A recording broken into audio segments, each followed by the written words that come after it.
దాటుకుంటూ మొత్తానికి అమెరికా చేరారు. క్రిస్టియన్స్ అనబడేటటువంటి దేశాలని అక్కడ ప్రకటింపజేయాలి.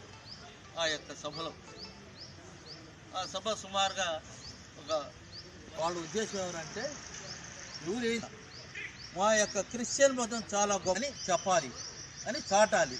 కాబట్టి స్వామీజీకి ఆడ అయితే కష్టం మీద ప్రవేశ రోజు ఆయన అందరితో పాటు కూర్చున్నాడు.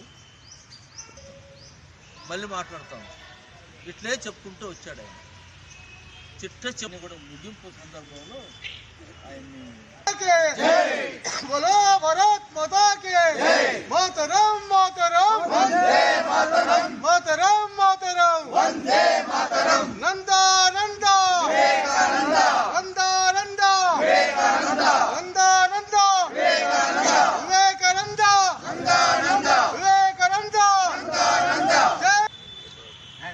మొదలైనటువంటి స్వచ్ఛంద సంస్థలంతా కూడా ఈ వేడుక నిర్వహించడం చాలా సంతోషకరం.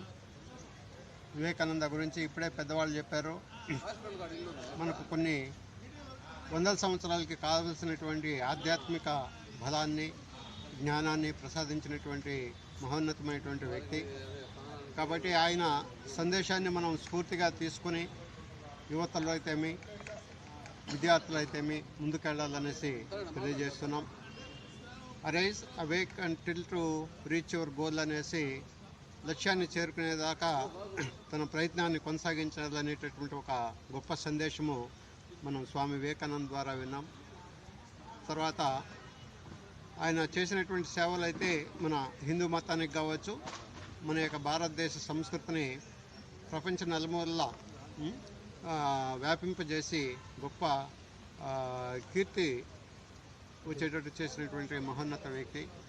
చివరిగా మానవ సేవే మాధవ సేవ అనేటటువంటి మోటోని మనం స్ఫూర్తిగా తీసుకుని ఆయన యొక్క సిద్ధాంతంలో ముందుకెళ్ళాలనేసి వారు ఏదైతే ఆశించారో అలాంటి సమాజం నిర్మించడానికి ప్రతి ఒక్కరూ తమ వంతుగా భావించాలనేసి సందర్భంగా కోరుకుంటున్నాం.